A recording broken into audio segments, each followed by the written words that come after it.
A blizzard came down out of the Colorado Rockies on the night of November 14th, 1878. The wind moved like something with teeth. It bent the pines flat, buried the wagon ruts on Main Street under 2 feet of fresh powder, and made every shop in Silver Hollow lock its doors before supper time. Behind one of those locked doors, lanterns flickered yellow against frosted glass. Behind another, a curtain fell shut without a sound. A two-story Victorian on Elm Street stood at the end of the row. Frosted windows, brass lion knocker. A heavy oak front door bolted from the inside. Through that door, on a Persian rug stained the color of rust, a woman lay on her side with her cheek pressed against the floorboards. She tasted copper. She heard footsteps. She heard a man laughing. Then she heard something else. Boots in the snow. 3 sets. Coming up the porch. The October wind cut through Boston like a knife through wet paper. Adelaide Whitmore stood on the platform at South Station, 22 years old, holding a leather satchel that contained everything she owned. Her mother's Bible, a piece of hand-stitched lace, 3 dresses, a small portrait of her father taken 6 weeks before the consumption took him. The train hissed steam into the gray afternoon. Adelaide pulled her wool shawl tighter. She had not eaten since yesterday. She had not slept since Tuesday.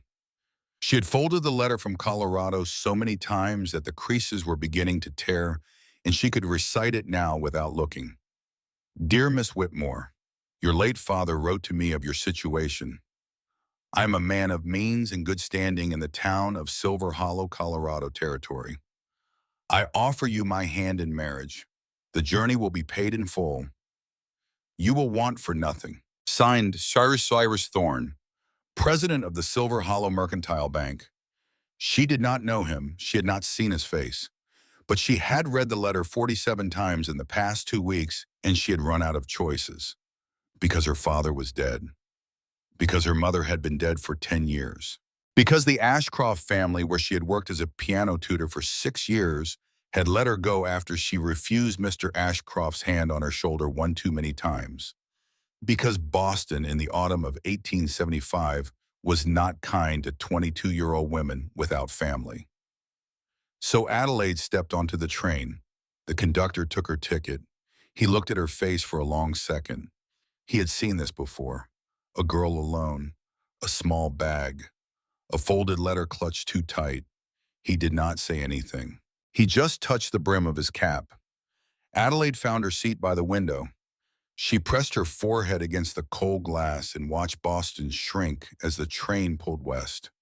The brick buildings, the harbor, the cemetery where her mother and father were buried 1,200 miles apart, 10 years apart, one from fever and one from coughing and blood into a handkerchief.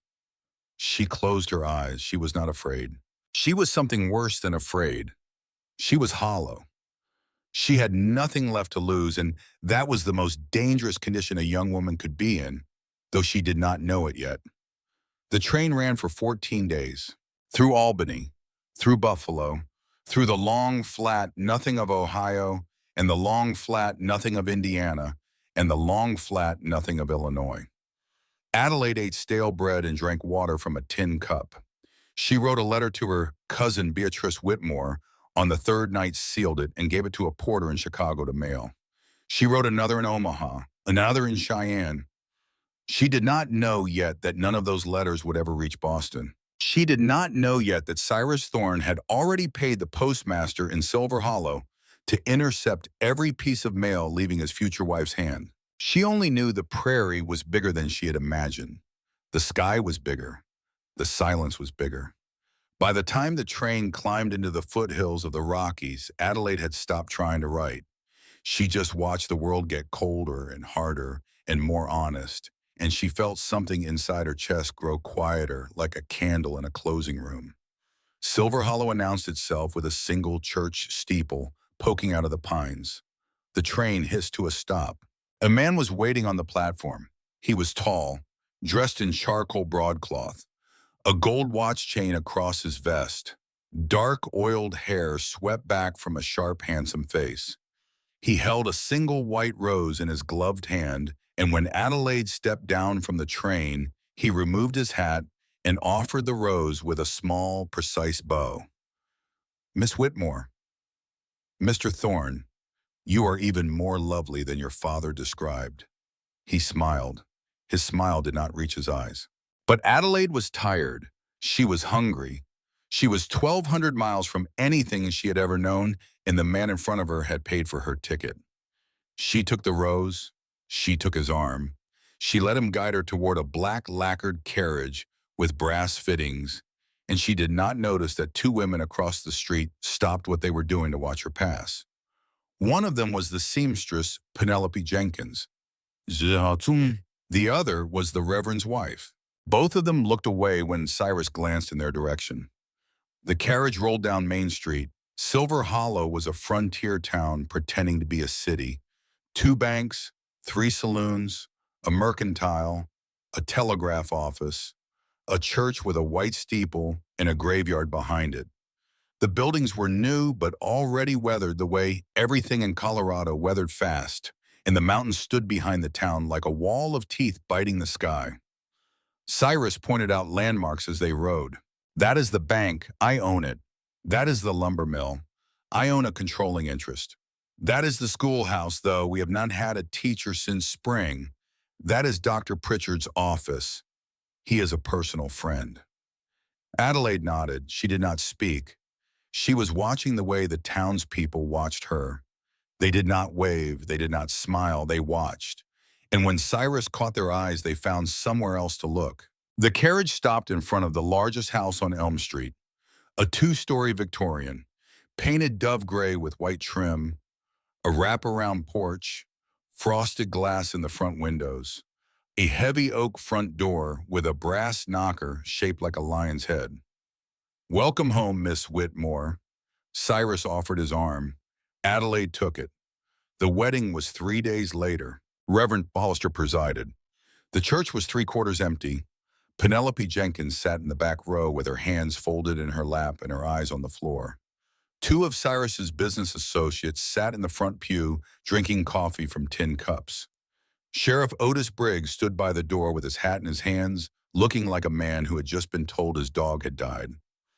Adelaide wore a borrowed dress. It was white. It was too big.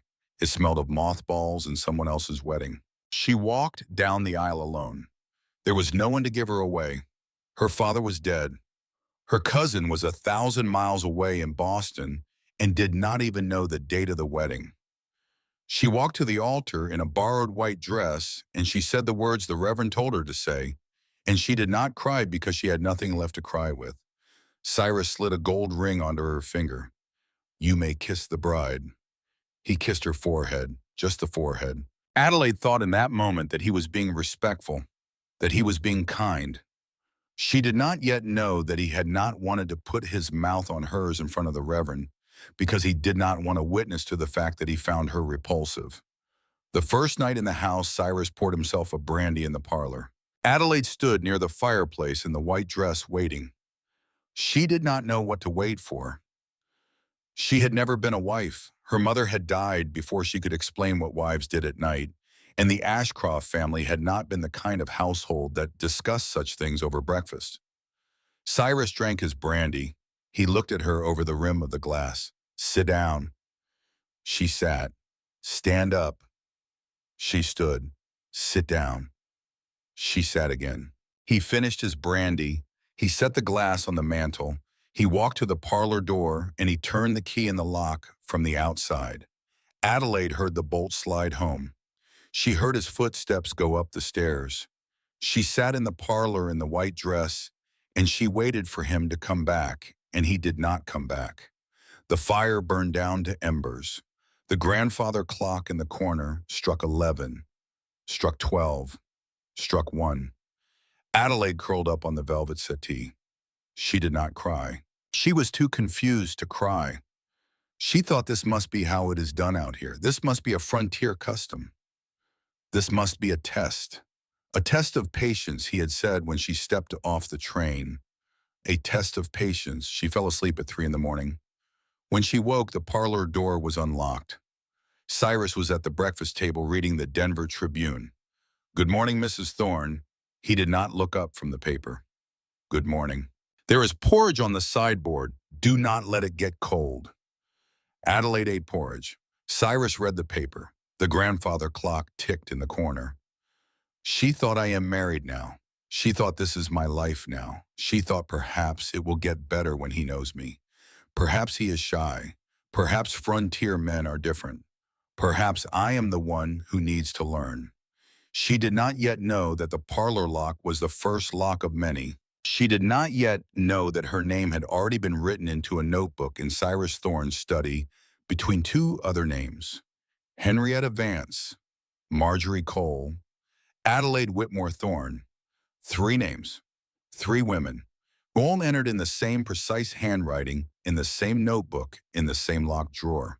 The first slap came in March of 1876. Adelaide had dropped a crystal glass while clearing the table. The glass shattered on the dining room floor, and Cyrus stood up from his chair, walked around the table, and backhanded her across the face so hard that her teeth cut the inside of her cheek. She fell against the mahogany sideboard.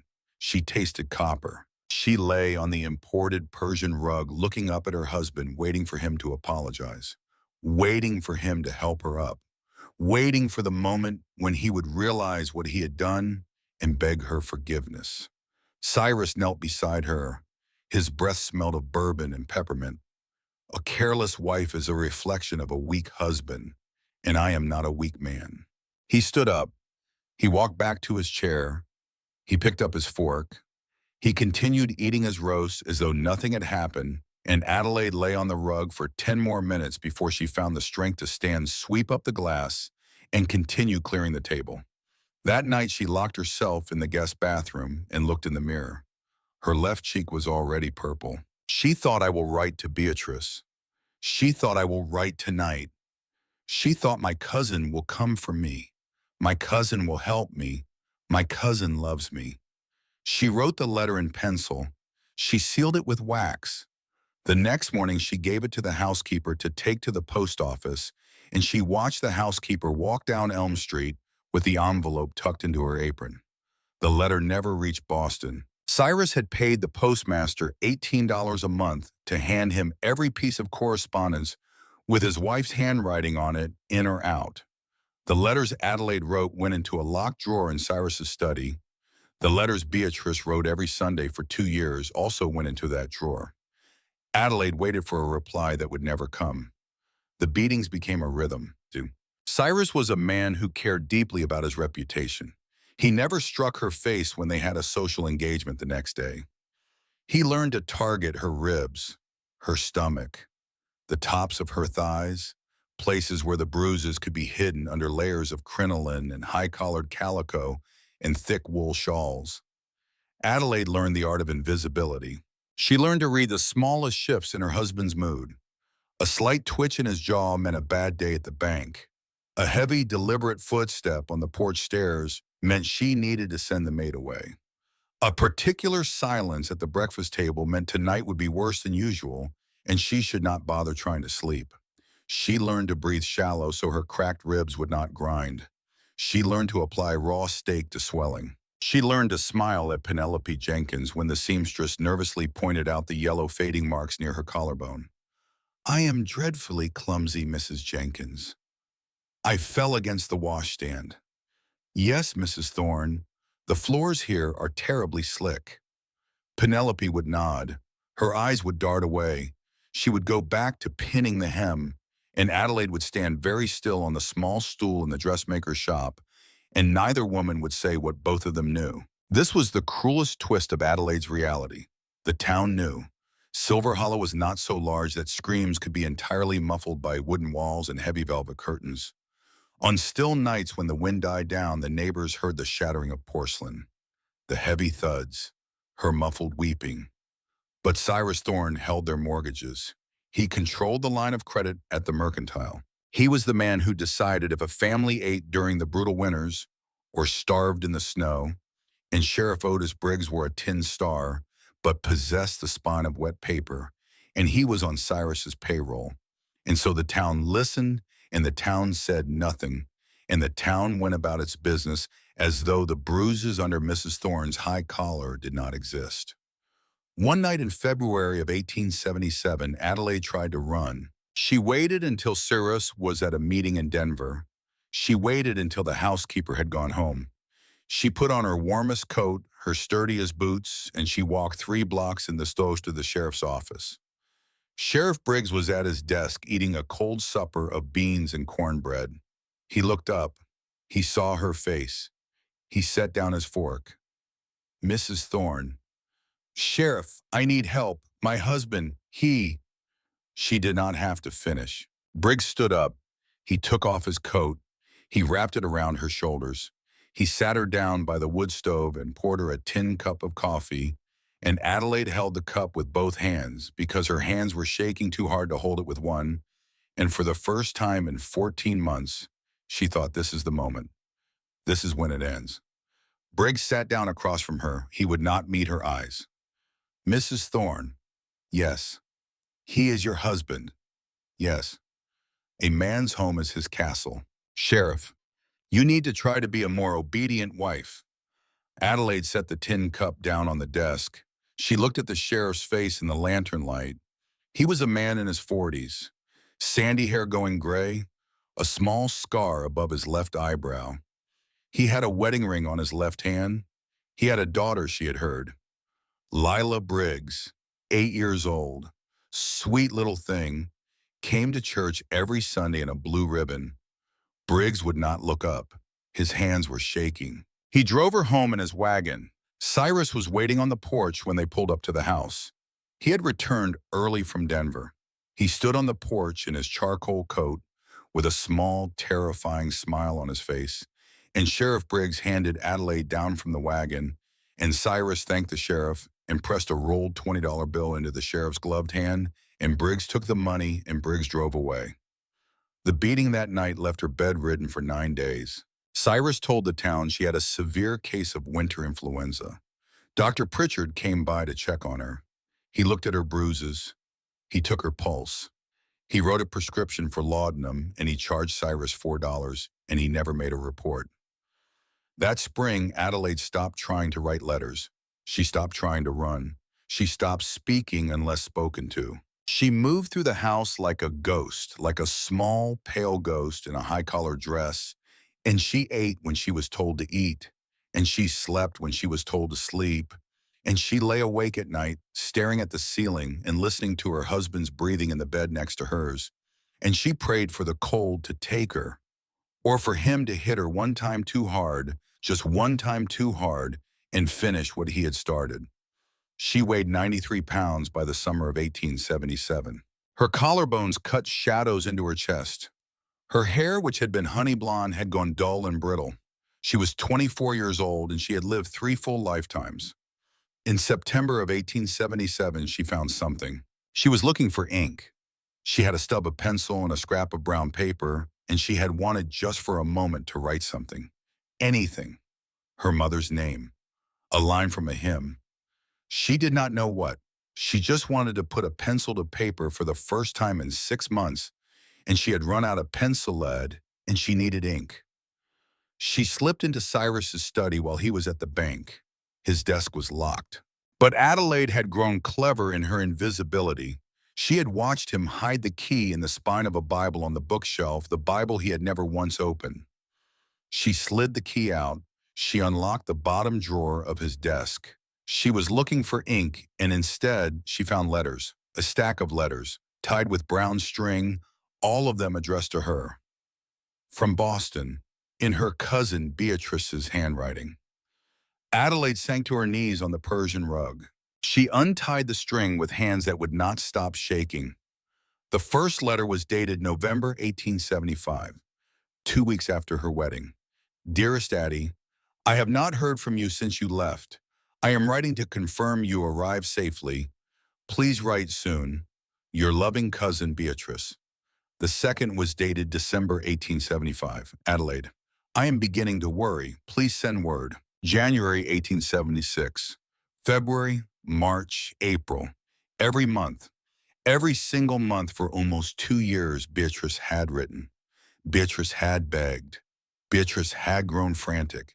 In the last letter dated August of 1877, only 6 weeks before the night Adelaide knelt on the rug reading, it was the one that made her hand fly to her mouth. Adelaide, if I do not hear from you within 6 weeks, I am coming to Colorado myself. I do not care what the journey costs. I do not care what your husband thinks. I have a terrible feeling in my heart, and I will not ignore it any longer. Please, please write. Your cousin who loves you, Beatrice Whitmore.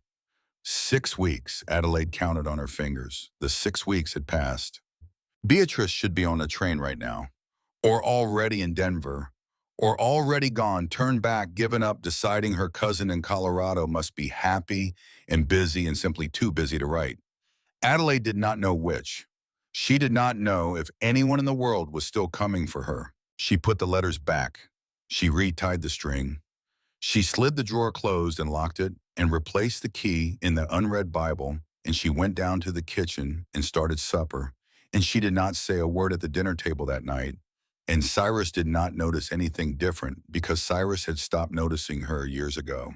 She was furniture now. She was a vase he occasionally broke. But something had changed. A door had opened inside her chest. Not the door to hope. She was past hope. The door to something colder. The door to I am not alone. Someone wrote to me. Someone loved me. Someone is perhaps looking for me.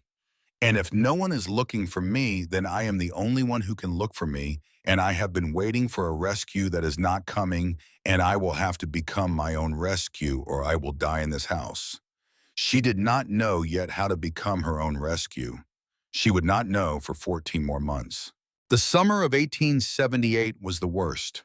Cyrus had begun losing money. The Denver and Rio Grande Railway had decided to bypass Silver Hollow by 10 miles, a decision that would cost him thousands in projected freight monopolies. He grew darker. The beatings grew worse. He broke her left wrist in July and told Dr. Pritchard she had fallen from a horse, and Dr. Pritchard set the wrist and charged $6 and went home. In October, Cyrus locked her in the cellar for the first time. She had spoken to a neighbor's child through the back garden fence. Just a few words. The child had asked her name, and she had given it, and Cyrus had been watching from the upstairs window, and he had dragged her to the cellar by her hair and locked her in for 3 days with a single bucket of water and a single oil lamp. She came out of the cellar a different woman, quieter, lighter. There was something in her eyes now that had not been there before, a flatness, a patience, the patience of an animal that has decided to wait.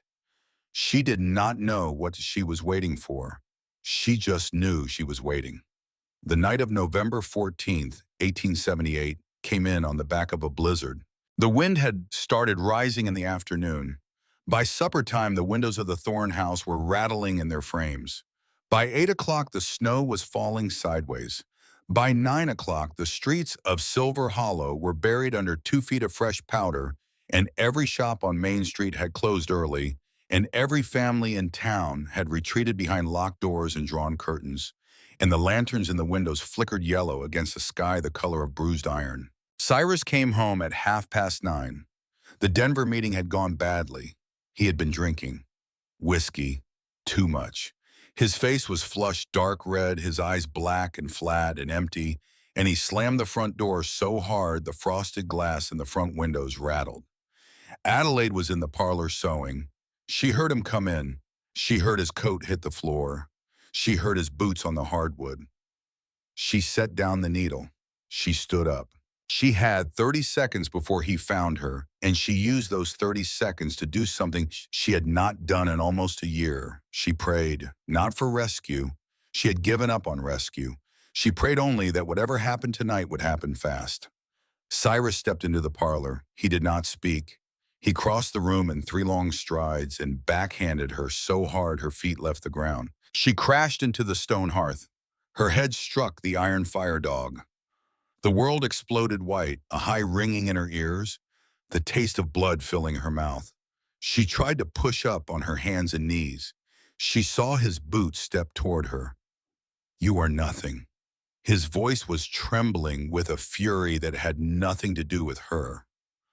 "My empire is bleeding." and I come home to a worthless, barren wretch who cannot even keep the floor clean.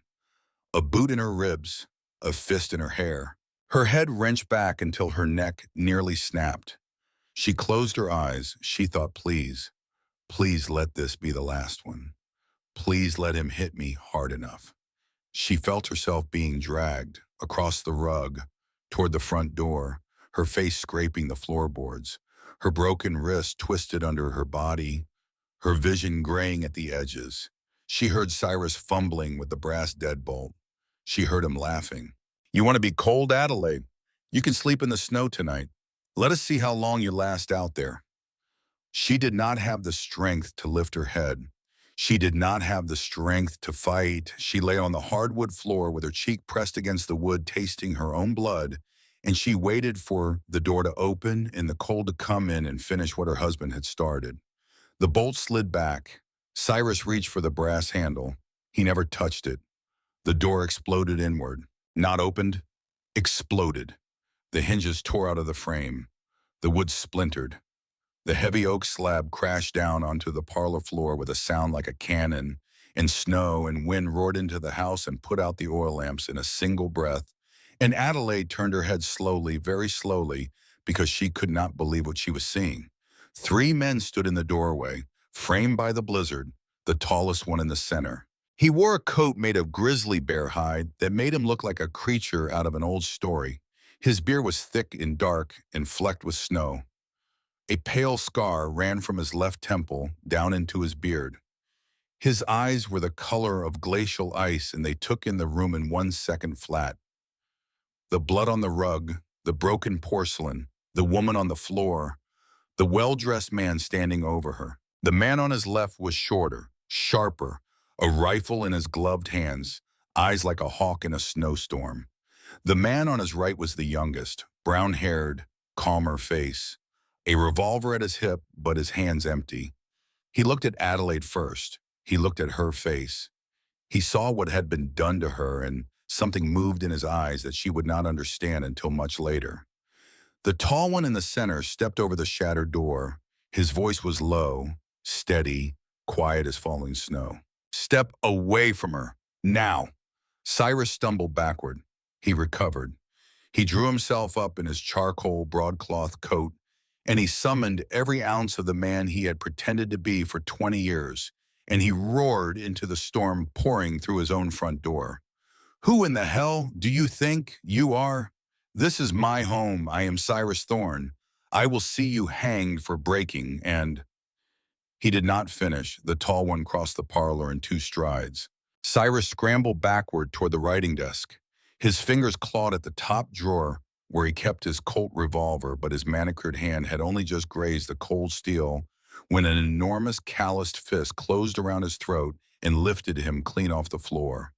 The tall man held him there, one-armed, like a child holding a kitten. Cyrus's hands flew to his throat. His feet kicked at empty air. His expensive boots scuffed the wainscoting. The mountain man brought Cyrus's face close to his own. He spoke very softly. You talk too much. He drove his free fist into Cyrus's ribs. The sound was wet, final. 3 ribs gone in a single blow. Cyrus tried to scream and could not because there was no air left in him, and the tall man dropped him onto the floor like a sack of meal, and Cyrus Thorne, the tyrant of Silver Hollow, lay on his own Persian rug, coughing pink foam, and clutching his chest and whimpering in a high, thin voice that did not belong to a grown man at all. The tall one did not look at him again. He turned. He crossed the parlor. He knelt beside Adelaide. She flinched. She raised her unbroken arm to cover her face. The conditioned reflex of a creature that had been struck so many times it no longer knew the difference between a fist and a hand offering help. The tall one's jaw clenched. His voice dropped 2 octaves, softened, became something almost gentle. Easy, little bird. I am not going to hurt you. She lowered her arm a fraction. She looked at him. She thought, this is not real. This is the dream I have at the end. This is what dying feels like. The youngest one, the brown-haired one, came around to her other side. He knelt down so his face was level with hers. He did not reach for her. He did not touch her. He spoke very quietly as though he were speaking to a wild animal he did not want to frighten. "Ma'am, my name is Wesley Calloway. That is my brother, Theodore. We call him Bear. That is our brother Ezra by the door." She blinked at him. "My wrist." "I know, I see it. I cannot. You do not have to do anything. Will you let us help you?" She tried to nod. She could not quite manage it.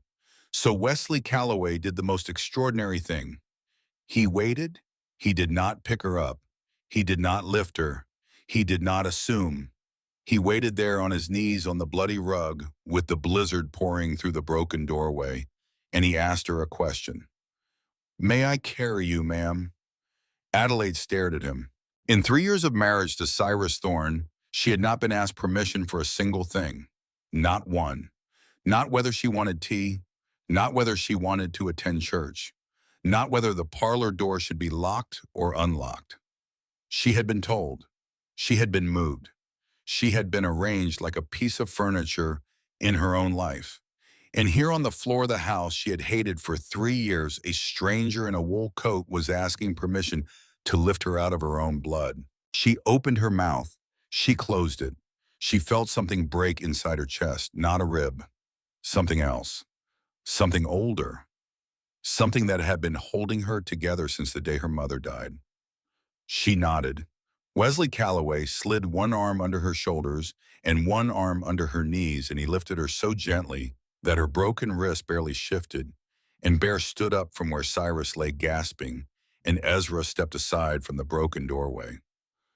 Boots on the porch. Sheriff Otis Briggs in the snow, with 2 deputies behind him, his shotgun raised his hand, shaking so hard the barrel rattled. "Step away from the woman, mister! You are under arrest!" He did not want this fight. His eyes darted to Adelaide in Wesley's arms, to her face, to her broken wrist, to the blood, then to Cyrus on the floor, wheezing, then back to the giant in the bear-hide coat who was now turning slowly to face him. Bear took one step toward Briggs. The sheriff's finger trembled on the trigger.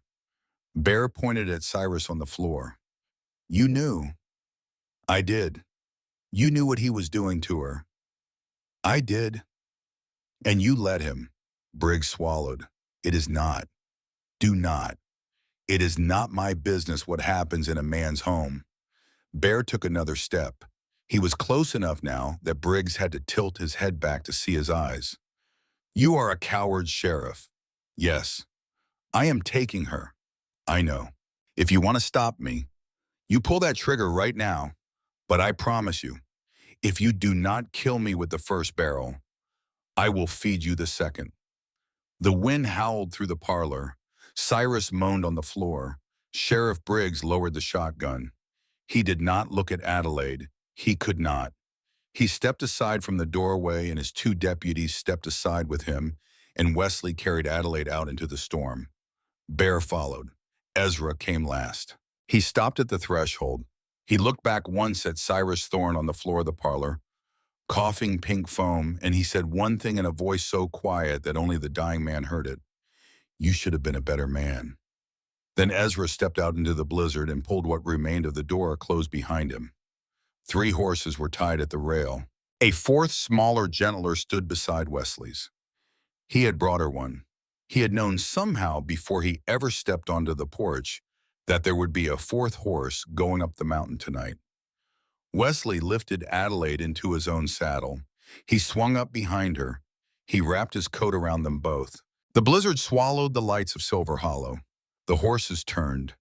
The 4 of them climbed into the howling white of the San Juan Range, and behind them the town disappeared into snow, and the broken door of the Thorne house banged once against the frame, and then was still, and Adelaide Whitmore Thorne, who had been a ghost in her own life for 3 years, pressed her face against the rough wool of a stranger's coat and listened to the steady thump of his heart. She did not know where she was going. She did not know who these men were.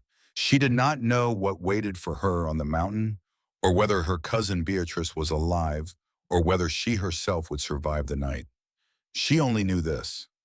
For the first time since she was 12 years old, someone had asked her permission, and she had said yes. And the world had not ended. The world had only just begun. The journey up the mountain should have killed them both. The blizzard had teeth. The wind came down out of the high passes like something that wanted to scrape the flesh off bone, and the snow was no longer falling, but driving sideways, and the horses moved through drifts that came up to their chests. Wesley Calloway kept one arm around Adelaide and one hand on the reins. He did not speak. He did not need to. She could feel his heartbeat through the wool of his coat. Steady, slow. Not the heartbeat of a man who was afraid. She drifted in and out. The cold was the worst part, worse than the broken wrist, worse than the cracked ribs. The cold reached into her chest and squeezed, and every time she breathed in, the air burned like swallowing knives. She thought this is what dying feels like. She thought this is fine. She thought at least it is happening somewhere other than the parlor on Elm Street. 6 hours. That was how long it took to climb to the cabin. 6 hours through a storm that would have buried any ordinary traveler except the Calloway brothers were not ordinary travelers, and they knew this mountain the way some men knew the streets of their own neighborhood. Bear rode point. Ezra rode rear. Wesley rode in the middle with the broken woman against his chest. And just before dawn, the four horses came around a stand of black pine and stopped in front of a log cabin tucked against a sheer rock face. A single light burned in the window. Adelaide blinked. "You left a light on." Wesley's voice was very soft against her ear. "Always do, ma'am, so we can find our way home." She tried to ask what home meant. She fell asleep instead. She woke up 3 weeks later. The fever broke in the second week of December.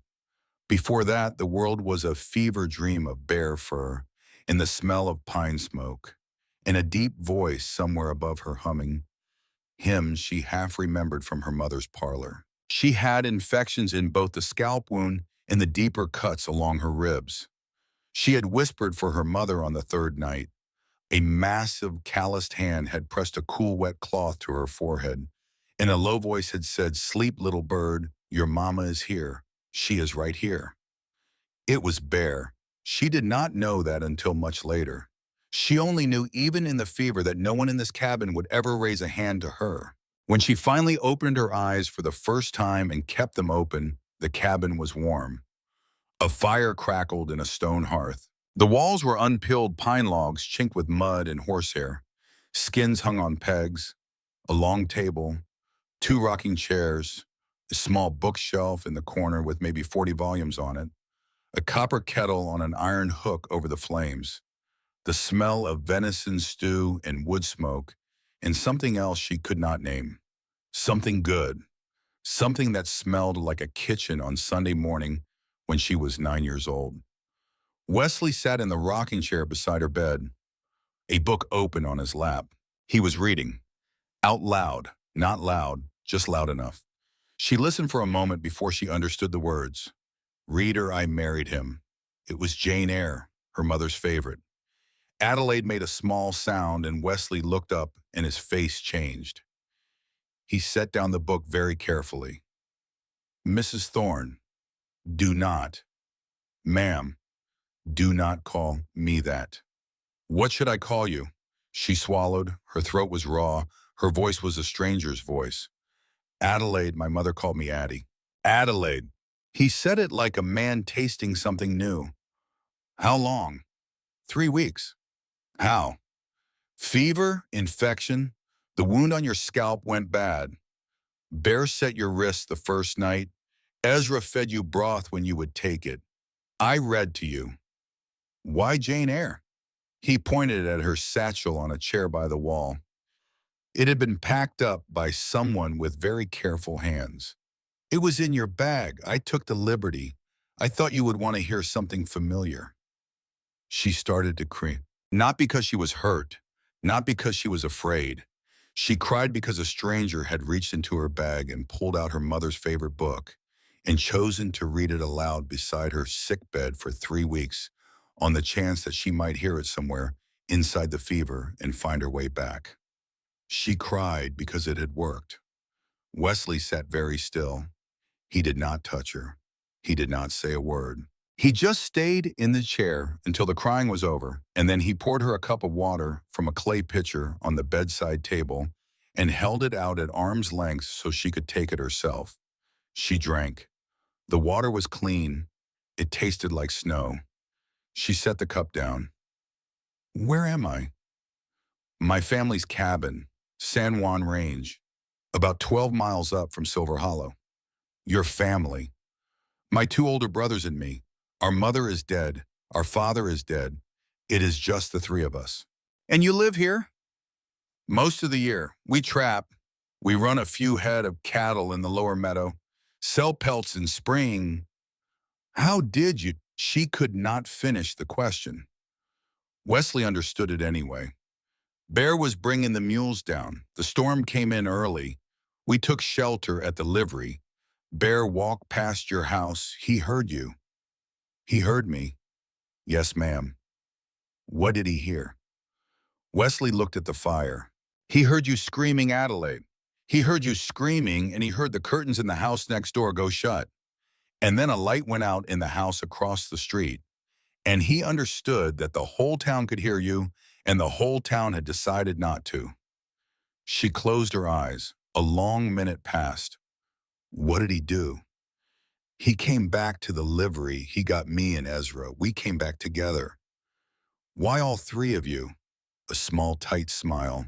Because Bear has a temper. Ezra makes sure he does not kill anyone he does not mean to. I am the one who knows about doctoring.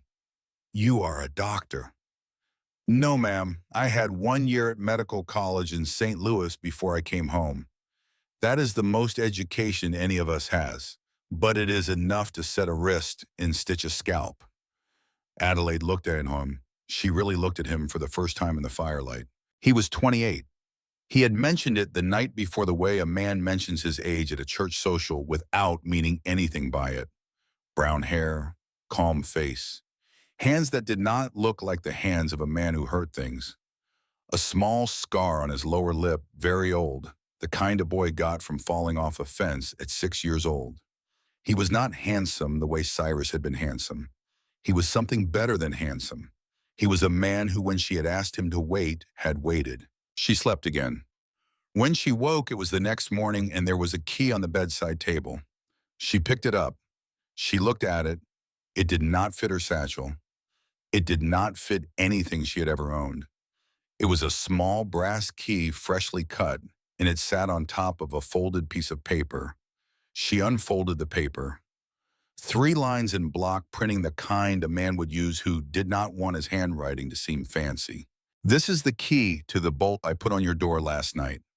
The bolt locks from the inside. No one comes through that door unless you turn this key. Not me, not my brothers. No one. T. Calloway. Adelaide held the key for a long time. Then she pressed it to her forehead, and she wept very quietly because she was alone in the room and no one could hear her. She locked the door that night. She unlocked it in the morning. Some nights she locked it, some nights she did not. The choice was the medicine. She met Bear properly on the 4th day. She had been able to sit up. She had taken broth at the long table for the first time, swaddled in 2 wool blankets and Wesley's coat, and Bear sat across from her and ate his stew without saying a word. He was enormous. She had not understood in the parlor how big he really was. 6'4", shoulders like an ox yoke. The bear-hidey coat had not been costume. It had been honest description. His beard was thick and dark, going gray at the chin, and the scar from the cougar ran from his left temple down to his jaw, and his eyes were the color of glacier ice. He did not look at her while he ate. She understood why. He had killed for her 4 nights ago, or near enough, and he did not want her to feel watched by the man who had done that on her behalf. She set down her spoon. Mr. Calloway. He looked up. Bear. Bear. Yes, ma'am. Thank you. He chewed for a moment. He swallowed. You do not owe me thanks. I do. You do not. Ish. I am alive because of you. You are alive because you decided to be. He stood up. He carried his bowl to the sideboard. He filled it again. He sat back down across from her and he ate the second bowl, and he did not look at her for the rest of the meal. And that was how Adelaide understood that Theodore Calloway did not know how to be thanked. She would have to learn how to thank him in some other language. Ezra was harder.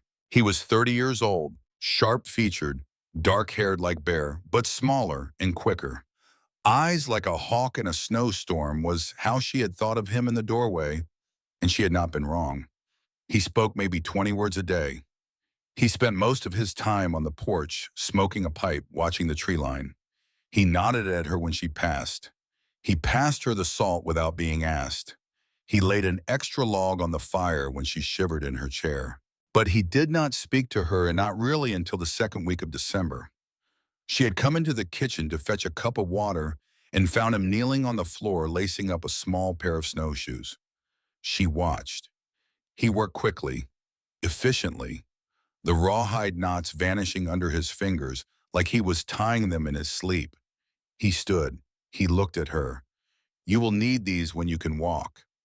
"I do not know how to use snowshoes." "You will." "Who will teach me?" "I will." He set the snowshoes against the wall. He walked past her toward the door. He stopped halfway. He turned. He looked at her with those hawk eyes. "Adelaide." "Yes. My mother was a woman who was hurt by a man, before our father, a long time ago, before any of us were born." He did not say anything else. He just looked at her, and she looked back, and she understood.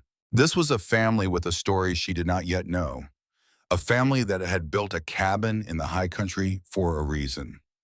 A family that had taught its three sons something very particular about how a man behaves around a woman who has been hurt, and they had taught it the way only mothers can teach, and Ezra was the son who carried it most quietly, but he carried it. He went out to the porch. She heard him strike a match. She poured her water and went back to her bed and held a small brass key in her palm and turned it over and over while the fire burned down. By Christmas, she could walk. By New Year, she could chop kindling. By the second week of January, she could ride one of the smaller mares around the pasture, with Wesley walking beside her holding the lead rope just in case. The bruises faded. Her face filled back out. Her hair, brittle and dull when she arrived, began to shine again under the steel comb Wesley had carved for her from a piece of antler. She was 24 years old, and she was beginning for the first time since she was 19 to look like a woman instead of a ghost. She did not notice this. Wesley noticed. He did not say anything. The brothers had a pattern.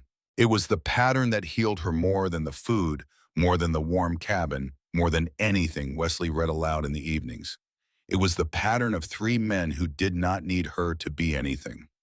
Bear was up before dawn every day. He fed the animals. He split wood. He came in for breakfast, ate without speaking, went back out. Ezra hunted, trapped, walked the perimeter. Wesley cooked, doctored her ribs, read to her in the evening from the bookshelf. They did not crowd her. They did not stare. They did not require her to smile, or be grateful, or be anything at all. If she sat by the fire silent for 4 hours, no one asked her what she was thinking.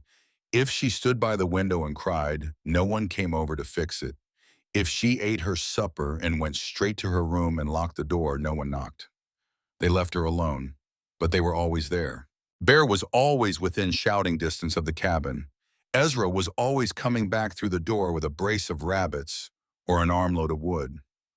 Wesley was always at the long table mending a harness or reading a book, looking up when she came into the room, looking down again when she sat by the fire. They were not waiting for her to heal. They were just there.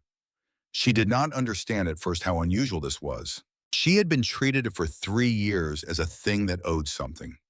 To Cyrus, she had owed obedience. To the town, she had owed silence. To Sheriff Briggs, she had owed gratitude for the ride home. To Dr. Pritchard, she had owed her pulse and her dignity. In this cabin, she owed nothing. It took her 2 months to believe it. In the third week of January, she asked Wesley a question. They were at the long table. She was helping him peel potatoes for stew. She was clumsy because of the wrist, but he had not offered to take the knife. He had only handed her a smaller paring knife with a softer handle and let her go at her own speed. Wesley, yes. Why did your mother stay with your father? He set down a potato. She loved him. Was he good to her? Yes. Was that hard to teach you? What? That a man could be good. He picked up the potato. It was the easiest thing she ever taught us, she said. A man does not touch a woman who does not want to be touched. He does not raise his voice in his own house. He does not raise his hand. He does not pretend to forget a promise. He keeps his word, or he does not call himself a man. That is a lot to teach. She said it once a week from the time we could walk, until Bear was 13 and could repeat it back. And then she stopped. Then she said it twice a week until she died. How old were you? 10. Wesley. Yes. How does a woman trust again? He thought about this for a long time. He kept peeling. He set the peeled potato in the bowl. He picked up another one. I do not know, Adelaide. I have never been a woman who had to trust again. That is not an answer. No, it is not.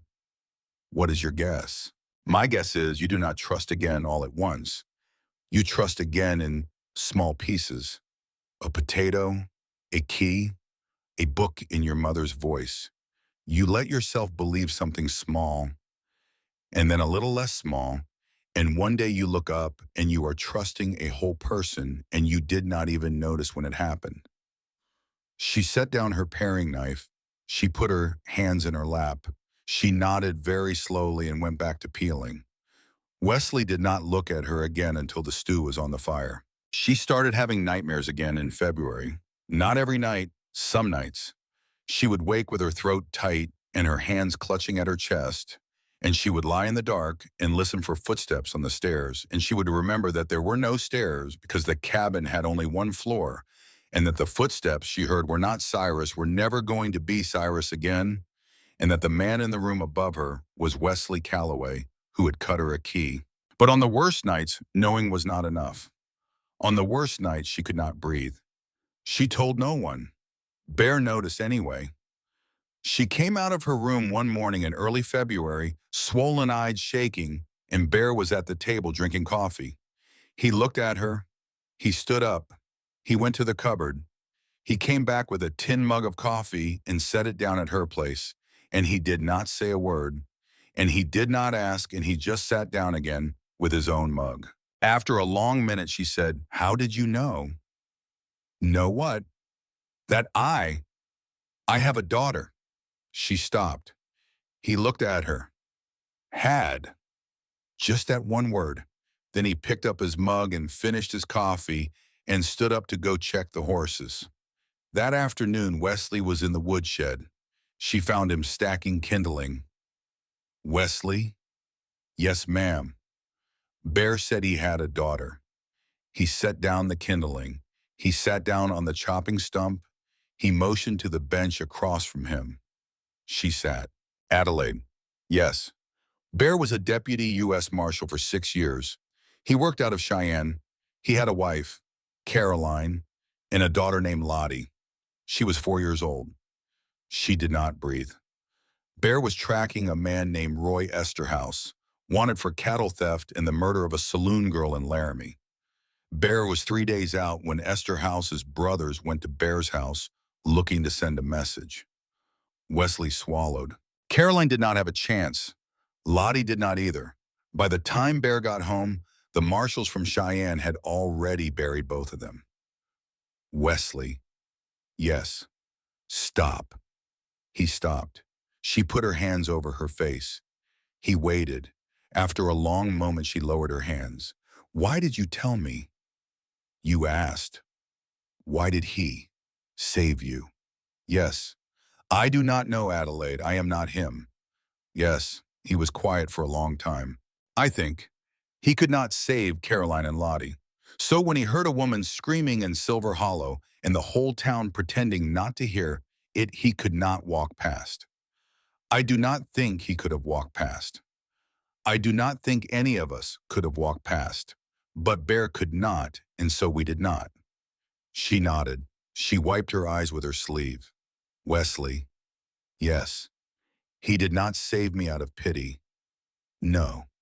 He saved me because his wife and daughter could not be saved. And you could. She sat on the bench in the woodshed for a long time after he went inside. She watched the snow fall through the open door. She thought about a 4-year-old girl named Lottie who had not made it to her 5th birthday, and she thought about a woman named Caroline who had loved a marshal, and she thought about a man named Theodore Calloway who had carried that with him for 6 years and then driven his fist through 3 of Cyrus Thorne's ribs in less than 10 seconds. She thought, I am not the first woman these brothers have tried to save. I am the first one they did save. She did not know how to live with that yet. She would learn. The first revelation about Cyrus came at the end of February. She had been describing him to Wesley very slowly over the course of several evenings. Pieces. The way he stood with one foot turned slightly out. The way he tapped his pen against the desk when he was thinking. The small scar shaped like a quarter moon on the underside of his jaw that he had told her was from a riding accident in St. Louis when he was 20. That was the detail that did it. Wesley got very still. He set down his coffee. He stood up. He went into the corner where the old hunting trunk sat, and he opened it, and he started going through papers, and after about 10 minutes, he came back to the table with a folded square of yellowing paper. He sat down. He unfolded it. It was a wanted poster. The lithograph was faded but readable. A drawn face, a description, a list of crimes, a reward of $1,500 dead or alive issued by the United States Marshal Service out of Kansas City, dated August of 1869. The man in the drawing was younger than Cyrus. The hair was different. The clothing was different. But the scar that quarter moon on the underside of his jaw was in the drawing too, and the eyes, and the set of the mouth. The name on the poster was not Cyrus Thorne. The name on the poster was Garrick Hollis. The crimes were listed in small, careful type. Murder of his first wife, Henrietta Vance Hollis, in St. Joseph, Missouri, in the summer of 1867. Murder of his second wife, Marjorie Cole Hollis, in Topeka, Kansas, in the spring of 1869. Suspected of fraudulent banking practices in 3 states. Adelaide read the poster twice. She read it a third time. She set it down. Her hands were not shaking. That was the strange thing. 3 months ago, her hands would have shaken so hard she could not have held the paper. Now they did not. She looked at the names of the 2 women who had come before her. Henrietta, Marjorie, Henrietta Vance Hollis, Marjorie Cole Hollis. The names were small and tidy in the cheap print of the poster, the way the names of dead women often were taking up no more space than they had to. She thought I was the third. I was going to be the third. She lifted her eyes to Wesley's face. Bear knew this man. Yes. He tried to catch him. Yes. And he could not. No, Hollis disappeared in 70. Bear thought he was dead. Most of the marshals did. And he was here. He was here. Buying a bank, marrying a third wife. Yes. Wesley. Yes. How many women would he have killed? Wesley did not answer. He did not have to. She stood up from the table. She walked to the window. She looked out at the snow falling on the pines, and she thought about Henrietta Vance.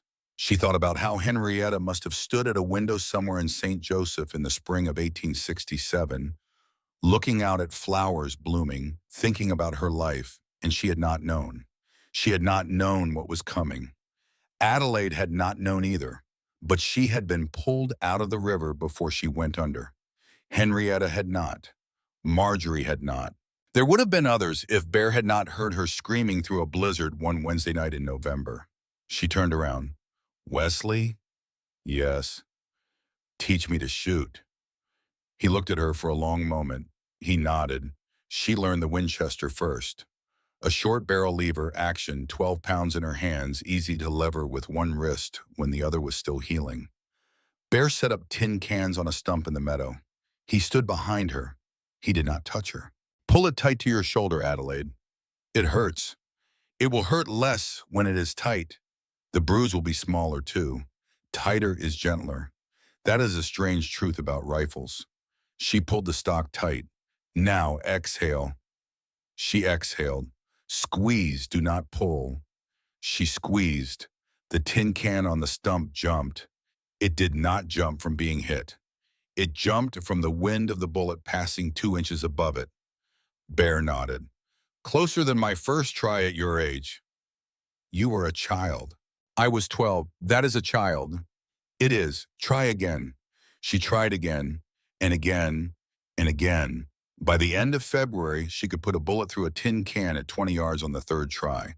By the middle of March, she could do it on the first try, and Bear had begun to make smaller targets. Pine cones. Then the pine cones in the upper branches of trees. Then the pine cones in the upper branches of trees with the wind running across the meadow. Her shoulder was bruised black and yellow and purple and green. She had never felt stronger. The second revelation came in the first week of March. She had been mending the lining of her old wool coat. The coat she had been wearing the night Bear broke the door. The lining was torn in 3 places, and Wesley had handed her a needle and thread, and she had been working slowly because her wrists still ached on cold days. She slid her fingers down into the lining to feel for the rip, and her fingers brushed something stiff. She pulled it out, a small folded piece of paper. She unfolded it.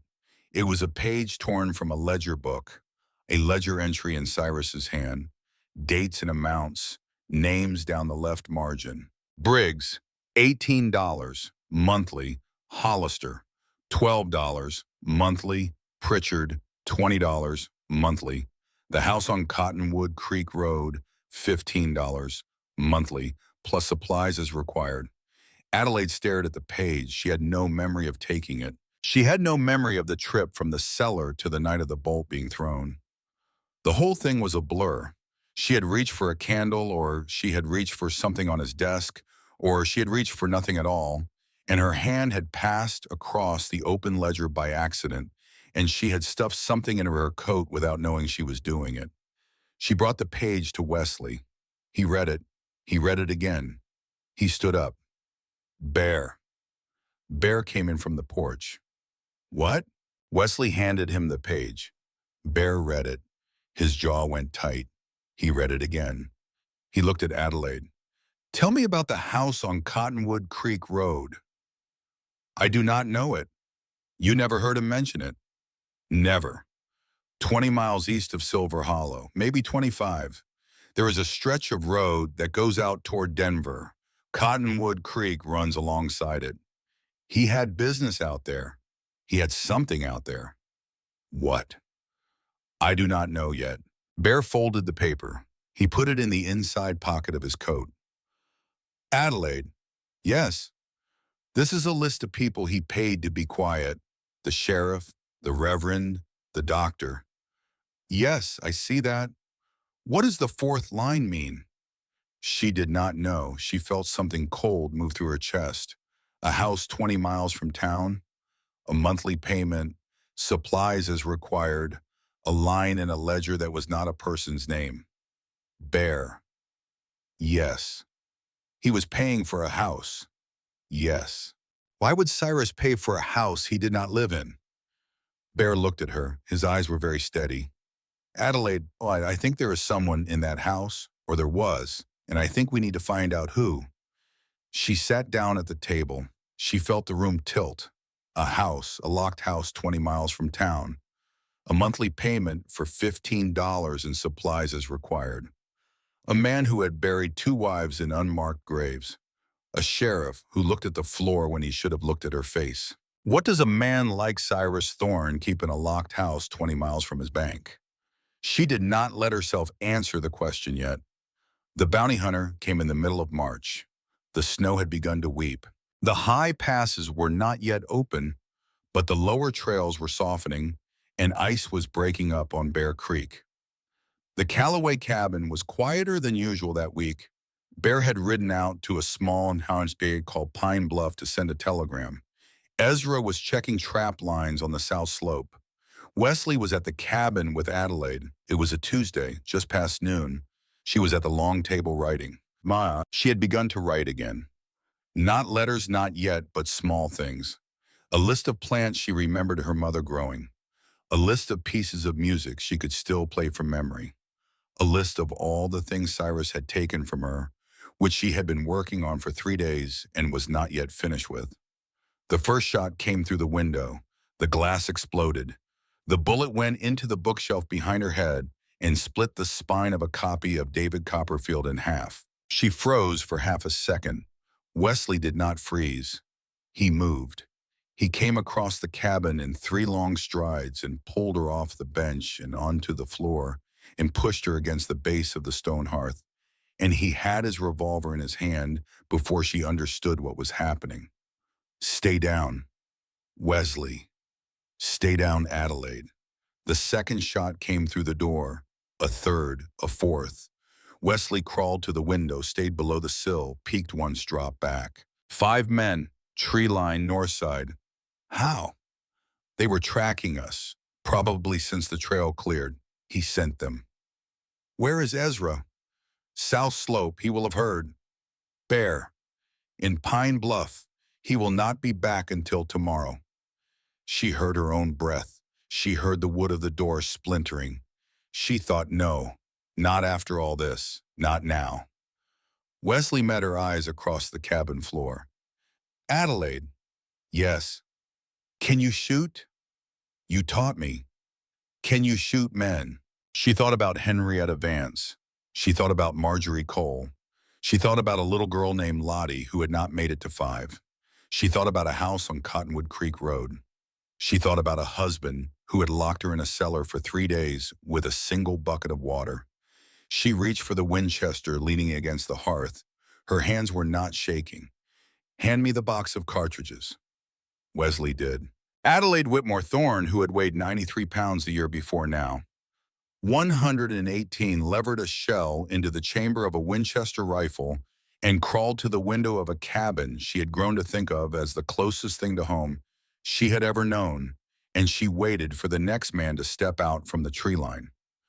Outside on the south slope, Ezra had heard the shots. He was already running. Inside, Wesley looked at her one last time before he moved to the second window. On 3. On 3. 1. 2. She pulled the rifle tight to her shoulder. She exhaled. She thought, I have been a ghost for 3 years. I am not a ghost anymore. 3. The rifle bucked against her shoulder. A man in a brown duster stepped from behind a ponderosa pine, and Adelaide Whitmore Thorne, who had not held a gun a year ago, put a bullet through the snow 6 inches from his right boot. He dove. She levered another shell. Wesley fired from the second window. A grunt from the tree line, then silence. Did you hit him? Shoulder. How do you know? He dropped. How many left? 4, maybe 3. Then a different sound. Hooves. 2 horses coming up the trail at a hard gallop, breaking out of the timber on the south slope. And a third sound underneath it all, a voice Adelaide had never heard raised before Ezra's voice, low and flat and very calm, calling out the way a hunter called out to flush a bird. Wesley. She did not hear Ezra's words. She heard the rifle. 1 shot, 2, 3, each one spaced exactly 2 seconds apart, the way a man fires who is not in a hurry, who has done this before, who does not miss. 3 shots, 3 men down.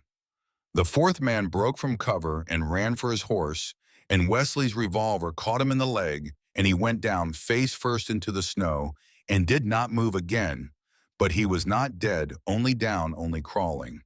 The 5th man was already gone. She saw him from her window. A lean figure on a fast horse riding hard down the switchback trail toward the lower meadows. A long coat, a wide-brimmed hat, the shape of a man who had been paid in advance and had decided that the rest of the contract was no longer worth the price. Silas Crow. She did not yet know his name. She would learn it soon enough. The cabin went quiet. Wesley straightened up from the window. He set the revolver on the table. He looked at her across the room, and the look in his eyes was something she had not seen in any man's face in her entire life. Not fear, not pity, not pride, respect. That was the word. She did not know what to do with it. She lowered the rifle. She set it down very carefully against the hearth. Her hands began to shake. Not before, during, after.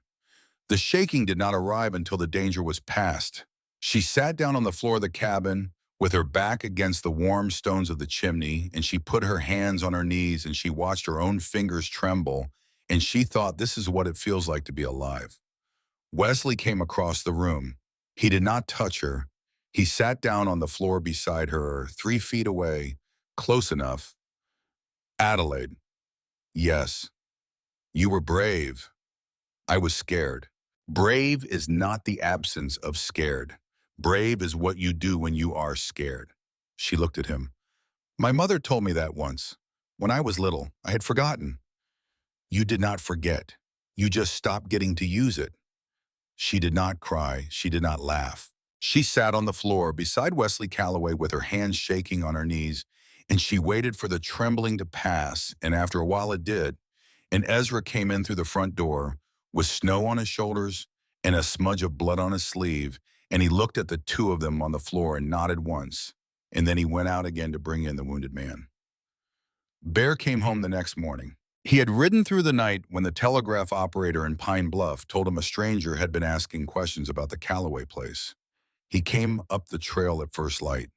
He saw the splintered door. He swung off his horse before it had stopped moving. Wesley was on the porch. Ezra was at the table cleaning the rifle. Adelaide was at the stove pouring coffee because she had decided 2 hours ago that she needed something to do with her hands, and pouring coffee was something she could do without thinking. Bear came through the door. He looked at all three of them. He counted them with his eyes the way a man counts his children after a wagon accident. He saw all three were standing, saw all three were breathing. He sat down at the table. He took the coffee Adelaide handed him. Tell me. Ezra told him, in about 30 words, the way Ezra told things. Bear listened. When Ezra was finished, Bear set down the coffee cup. He looked at Adelaide. You shot at a man. Yes. Did you hit him? No. Did you mean to? She paused. She had been thinking about this all night. No, I wanted him to know I would, but I did not want to be the one to take him. Bear nodded slowly. Good. That was all. Good. She turned the word over in her mind for the rest of the morning, and she could not remember the last time a man had used that word about something she had done. Maybe her father once, when she was 9 years old, and had played a Bach prelude all the way through without a single mistake. Maybe her mother. No one since. Good. She held it like a small, warm coin in her palm. The wounded man on the porch was the one who told them everything. His name was Levi Tate. He was 24 years old. He had a wife in Cripple Creek and a baby on the way. He had taken the contract because Cyrus Thorne had paid each of them $50 in advance, and the man running them was Silas Crow. He talked because Ezra sat across from him on the porch and did not say a single word for an hour, and then asked him one question very quietly. You have a baby coming? Yes, sir. You want to see it born? Yes, sir. Then tell me about Cyrus Thorne. Levi Tate told him about Cyrus Thorne. He told them how Cyrus had survived Bear's punch and the broken ribs and the punctured lung, how Dr. Pritchard had stitched him back together over 6 weeks in a private room above the bank, how Cyrus had not left that room in 3 months, how a Denver lawyer had come up twice, how the lawyer had carried a leather case with documents marked private. He told them how Cyrus had hired Silas Crow in February, how the 5 of them had been camped in the timber 2 miles below the cabin for 9 days, waiting for the trails to clear. He told them one more thing, the last thing. There is a girl. Adelaide, who had been standing in the doorway, stopped breathing. Ezra did not look at her. He looked at Levi Tate. What girl? Cottonwood Creek Road. House out there, 20 miles east of Silver Hollow. Crow said Mr. Thorne keeps a girl there. We never saw her. Crowley was the only one allowed near the house. He brings supplies once a month. Wood, food, whatever. Whose girl? He said she was the sheriff's daughter. The cabin behind her went very still. Adelaide did not remember sitting down. She found herself in the chair by the door, and Wesley was beside her, and his hand was hovering an inch from her shoulder, not touching, just there if she needed it, and she could not stop seeing the face of Sheriff Otis Briggs in the lantern light in his office that February night, 2 years ago. The way his hands had shaken so hard the tin cup of coffee rattled. The way he had not been able to look at her face, the way he had whispered, "A man's home is his castle," like a prayer he did not believe. He had not been a coward, or he had been a coward, but not the kind of coward she had thought. He had been a father. He had been a father whose 8-year-old daughter was being kept alive in a locked house 20 miles east by a man who had killed 2 wives already and who would kill the child the moment Briggs disobeyed him. The sheriff had not driven her home that night because he was on the take. He had driven her home that night because he could not save both of them. Adelaide sat in the chair by the door. She closed her eyes. She made a sound that was not quite a sob, not quite a word. Wesley waited.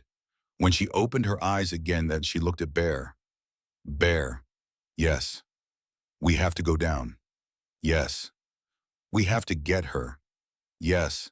And then I have to face him. You do not have to. I do. He looked at her for a long moment. He read her face the way he had read the wanted poster 3 weeks before. Then we go down.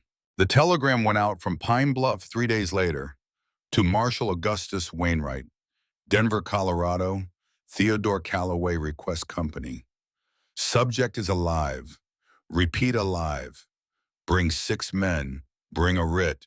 Will explain on arrival. Time is short. Wainwright wired back within the hour. On the train Thursday. Hold the line.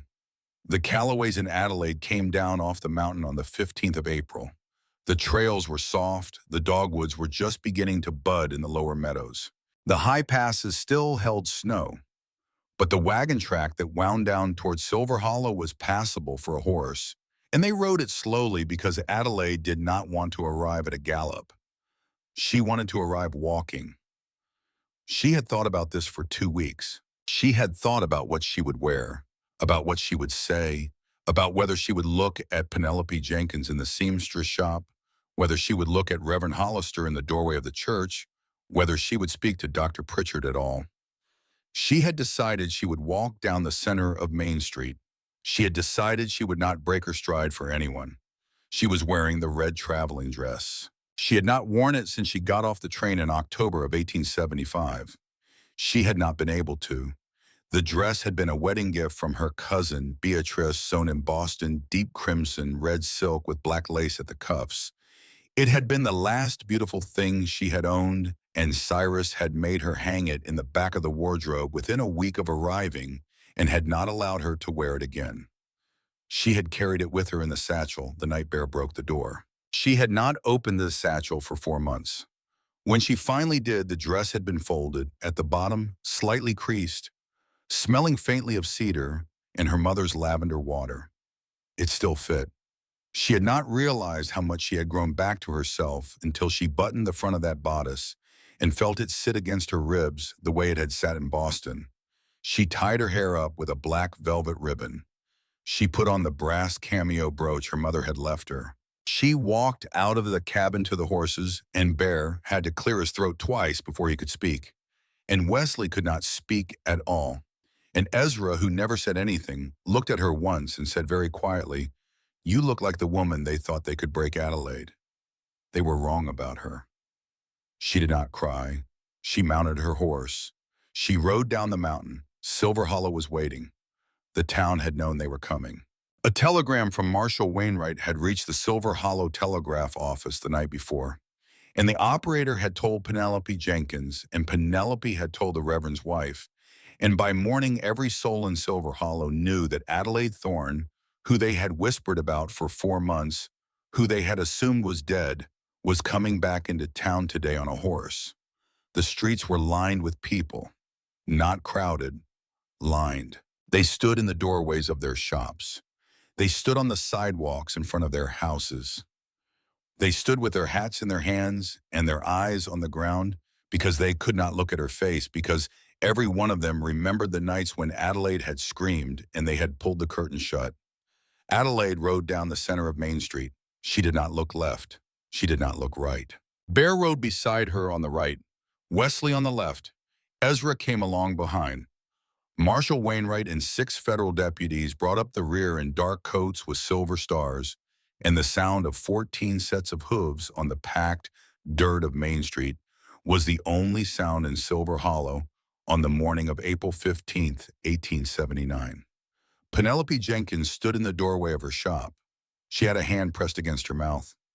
Adelaide felt her there. Adelaide did not turn her head. Reverend Hollister stood on the steps of the church.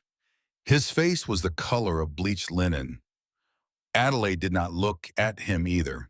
The carriages stopped in front of the sheriff's office. Sheriff Briggs was waiting on the steps. He had no badge. He had taken it off and laid it on his own desk an hour earlier. He stood on the steps in his shirt sleeves with his hands at his sides and his eyes on Adelaide's face, and for the first time in 2 years, he did not look away. She dismounted. She walked up the steps. She stopped 1 step below him, so they were almost at the same height. "Mr. Briggs, Mrs. Thorne, Whitmore." He blinked. "Whitmore. My name is Whitmore. Miss Whitmore, where is your daughter?" His face broke. It did not crumple. It did not crease. It broke, the way a clay pot breaks when you drop it. He brought a hand up to his mouth. He held it there for a long second. His shoulders began to shake. "I do not know." Cottonwood Creek Road. His hand came down. "Yes, she is there. Yes, I think. I do not know. I have not been allowed near. He told me. If I P.O. I know. He told me he would. I know. 3 years he has. I know, Sheriff. My wife thinks our daughter died of scarlet fever in Cripple Creek with my cousins. I told her that 3 years ago, so she would stop trying to find her. She has a grave. There is a grave in Cripple Creek with my daughter's name on it, and my daughter is in a house she has not left in 3 years. Adelaide did not put her arms around him. She did not have it in her to comfort the man. But she did not look away. That was what she gave him. She did not look away. Marshal Wainwright. "Ma'am, send 3 men to Cottonwood Creek Road. Now, today. Bring her back." "Yes, ma'am." "Bring her gently." "Yes, ma'am." 3 deputies turned their horses and rode east at a gallop. The rest of them rode another quarter-mile to the house on Elm Street. The house was empty, or it looked empty. The shutters were closed. The front door, which Bear had broken 5 months ago, had been rebuilt, the new wood paler than the old. No smoke from the chimney. Marshal Wainwright sent 2 men around the back. He went up the steps. He knocked. There was no answer. He stepped back. "Mr. Calloway." Bear stepped up. Bear put his shoulder to the door. Bear pushed. The new door, like the old one, surrendered. Cyrus Thorne was sitting in the parlor. The same hearth. He had a silver Colt revolver in his lap and a glass of bourbon on the side table, and he was wearing a wine-colored smoking jacket as though he had been expecting company, which in a sense he had. He smiled when he saw them. "My wife, come home." Adelaide came into the parlor. She did not stop walking until she was 10 feet from him.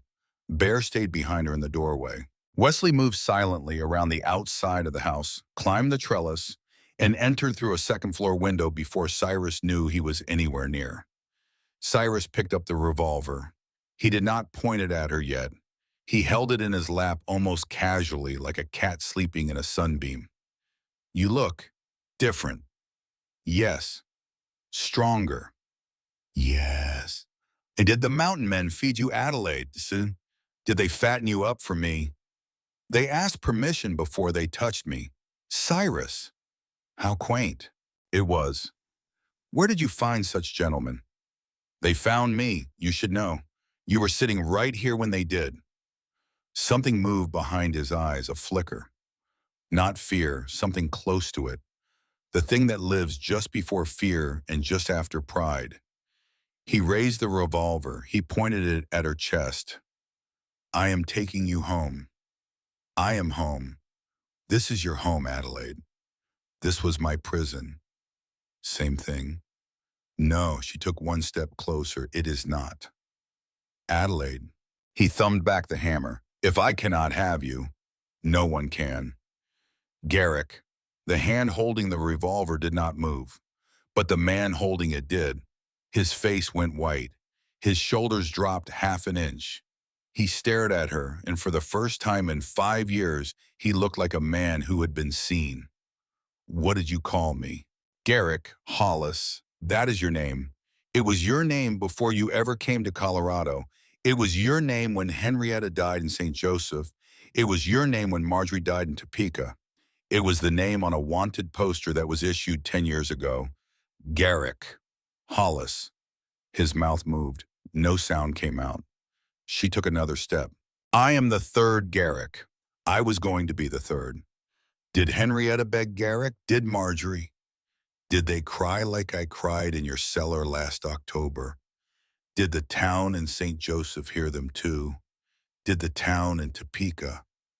Or did you find quieter towns each time? The revolver wavered. Stop. Did you tell yourself it was love? Stop. Did you tell yourself it was discipline? Adelaide, you said my name. Stop. Say theirs. Say Henrietta. Say Marjorie. He did not say them. He could not. His face was the color of dirty milk. And in that half second of distraction, Wesley Calloway, who had crossed the upstairs hallway in his stocking feet, who had crept down the back stairs without making the third step a creak, who had been waiting in the shadow of the kitchen doorway for 2 full minutes, raised a small revolver and shot the silver Colt out of Cyrus Thorne's hand. The Colt clattered onto the Persian rug. Cyrus screamed. It was not a brave scream. It was the scream of a man who had finally been the one who was hurt and who had not understood until that moment what it felt like. Adelaide walked forward. She knelt down. She picked up the silver revolver. She rose to her feet. She held it in her hand. She could have killed him. He was unarmed. He was on his knees with his right hand bleeding into the rug where he had slapped her for 3 years and dragged her toward the front door on the night of the blizzard. The town would not have blamed her. The marshal would not have blamed her. History would not have blamed her. She thought about it. She thought about it for a full 10 seconds. Then she handed the revolver to Marshal Wainwright. He will stand trial. Yes, ma'am. A public trial. Yes, ma'am. The 2 women he killed will be named in court. By name. Henrietta Vance. Marjorie Cole. Out loud. Every day of the trial. Where their families can read it in a paper if they are still alive to read. Yes, ma'am. And he will hang. Yes, ma'am, he will hang. She turned around. She walked out of the parlor. She walked past the spot on the floor where she had bled 3 Novembers in a row. She walked out the front door and she did not look back. The deputies found Lila Briggs that evening.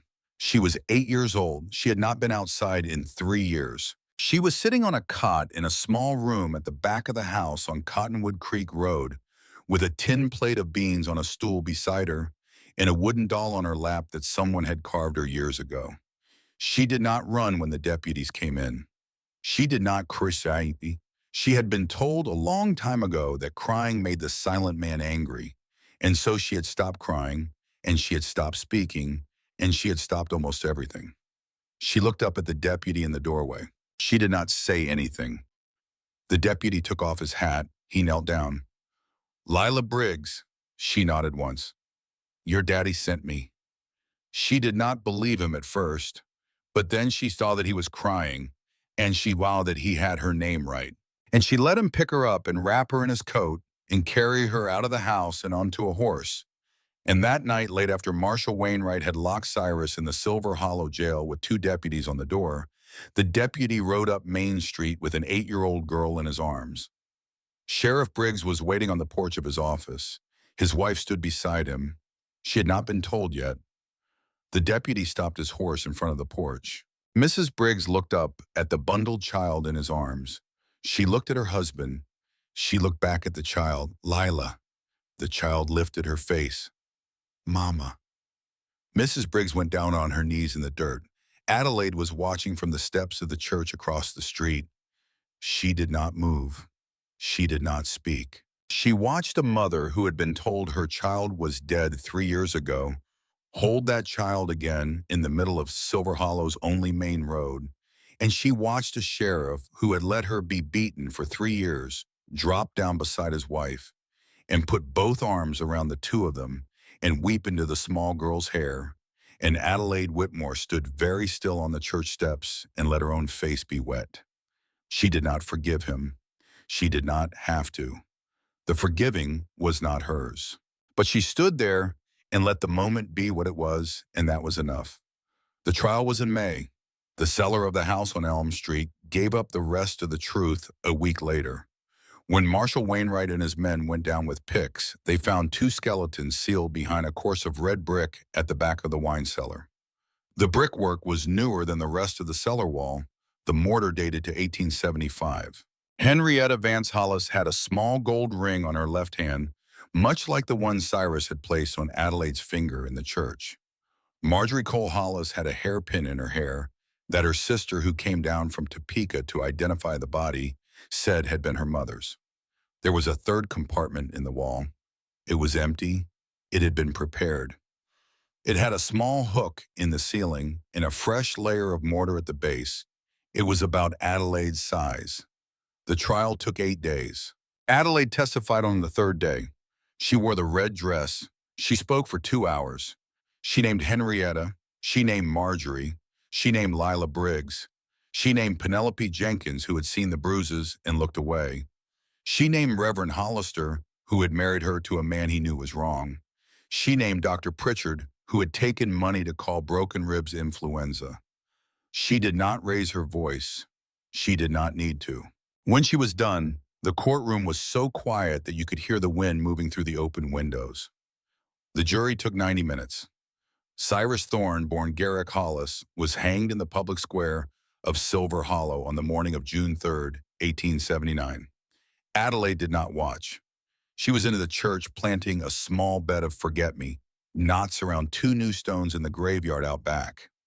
The stones were small. They were plain. The names were carved deeply in clear block letters. Henrietta Vance Hollis, 1845 to 1867. Marjorie Cole Hollis, 1847 to 1869. Reverend Hollister was not there. He had resigned from his church 3 weeks before. He had written a long letter of confession that the new circuit preacher had read aloud from the pulpit. He had asked to be sent as a missionary to the Ute Reservation in southern Colorado with no salary for as long as God willed it. He had left on a Tuesday morning before sunrise. He had not asked anyone to forgive him. Adelaide thought that was the closest a coward could come to courage. She did not write him a letter, but she did not curse him in her heart either. Beatrice arrived in early June. She had been on a train from Boston for 10 days. Marshal Wainwright had wired her the moment Cyrus was in custody, and Beatrice had read the telegram on the front steps of her boarding house and had wept aloud in the street. The 2 cousins met on the platform of the Silver Hollow station. They did not say anything for a long time. They held each other. Then they walked down Main Street together, arm in arm. It had been 6 weeks since the parade down Main Street. 6 weeks was long enough that Adelaide could now stop walking when she saw Penelope's face. Penelope Jenkins came out of the seamstress shop and stood on the sidewalk, and as Adelaide and Beatrice passed, Adelaide stopped. Penelope's hands were folded in front of her apron. She was crying. Mrs. Jenkins, Miss Whitmore, I will not call myself Mrs. Thorne, not even in the past tense. No, ma'am, Miss Whitmore. You saw the bruises? Yes, for 3 years, yes. I am not going to tell you it is all right because it was not. No, ma'am. But I am going to ask you something. Anything. There is a girl coming on the next train. From Cleveland. She was promised to a man in Pine Bluff. I do not know him. The girl is 19. Her name is Charlotte Hennessy. Yes. I want you to take her aside before she meets the man. I want you to ask her 3 questions. Have you seen his bank book? Have you seen his last 3 months of accounts at this mercantile? Has anyone in his town spoken to you in writing who is not him? Penelope blinked at her. That is what we are doing now in Silver Hollow. That is what you are doing. That is what we are doing, Mrs. Jenkins, all of us. Or none of us. There is no in-between anymore. Penelope Jenkins, who had pinned hems for 15 years in a small shop on Main Street and had folded the bloody linens of 3 brides without saying a word, looked at Adelaide Whitmore for a long second. Then she nodded once. All of us, Miss Whitmore. Good. Adelaide kept walking, and Beatrice walked beside her, and Penelope Jenkins went back into her shop and pulled down the welcome seamstress sign from the window and turned it over and chalked something else on the back in her own neat hand. Verify your bank book before you say I do. She hung the sign in the window. By July, the school was open. Adelaide rented the back of the old Reverend's house, which had been left to her in his letter of resignation, an act she could not yet decide whether to call repentance or arrogance. She painted the front room white. She set up a small piano that Bear had hauled up from Denver on a freight wagon. She taught Lila Briggs and 7 other children 3 days a week reading and writing and music and a little Latin, and she made them call her Miss Whitmore. In the afternoon, she and Beatrice kept the book. It was a ledger, a simple ledger with names down the left margin and dates across the top. Every man in Silver Hollow who wrote to a woman in the East was listed in it by his own permission, because Adelaide had asked him to come in and sit at the table and answer questions, and most of the men had come because Marshal Wainwright still rode through town twice a month with a Federal Star in a very particular way of looking at men who hesitated to be honest. The ledger had bank records. It had character witnesses. It had a column for any complaints from any women who had received letters from any of the men listed. By September, it had 14 entries. By December, it had 31. Beatrice wrote letters back to the women every week on a small, portable Remington typewriter she had brought in her trunk from Boston. She wrote in plain ink. She wrote in plain words. She told the truth about each man on the list. Some of the women came anyway. 2 did not. Adelaide considered that a victory. By the following spring, there were similar ledgers in Pine Bluff, in Cripple Creek, in Leadville. Beatrice wrote to her friends in the East, and her friends wrote to their friends. And small notices began appearing in the back pages of certain women's papers in cities like Boston and Hartford and Philadelphia, suggesting that any young woman considering a marriage by correspondence might write first to Miss Adelaide Whitmore of Silver Hollow, Colorado, who would confirm or correct whatever the gentleman had claimed about himself. The notice ran for years. Wesley waited. He waited all summer.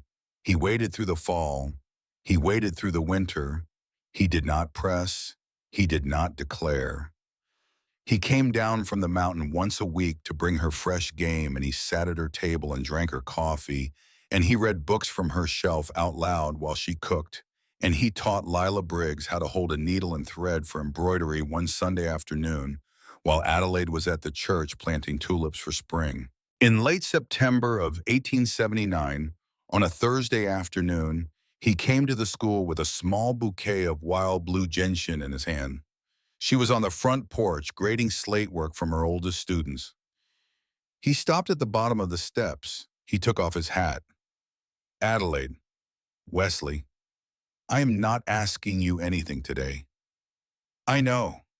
I just wanted to know if you would, sometime, ride up to the high meadow with me to see the sun go down. Not this week, whenever, anytime you wanted. She set down the slate. She looked at him. He was 29 years old, brown hair beginning to lighten at the temples from the summer sun, a small scar on his lower lip from falling off a fence, At 6 years old, hands that did not look like the hands of a man who hurt things. She had loved him for a very long time without saying it.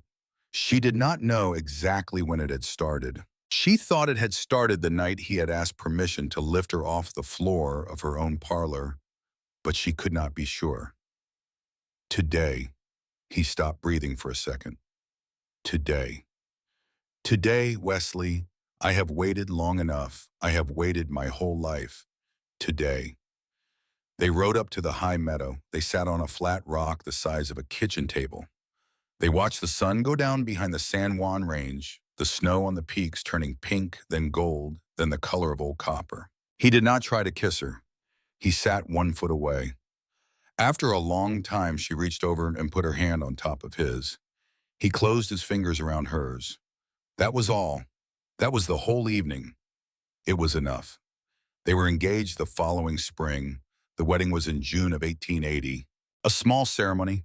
The new circuit preacher, a young man from Pennsylvania who did not yet know any of their stories. Adelaide wore a pale ivory dress that Beatrice had sewn for her in Boston and shipped out by rail. She did not carry flowers. She carried in her left hand a small folded piece of paper. It was a ledger page smudged and yellowed that she had pulled out of the lining of her old wool coat one cold morning a year and a half before. She kept it in her hand throughout the ceremony. She did not say why. Bear stood up with Wesley as best man. Ezra played a fiddle.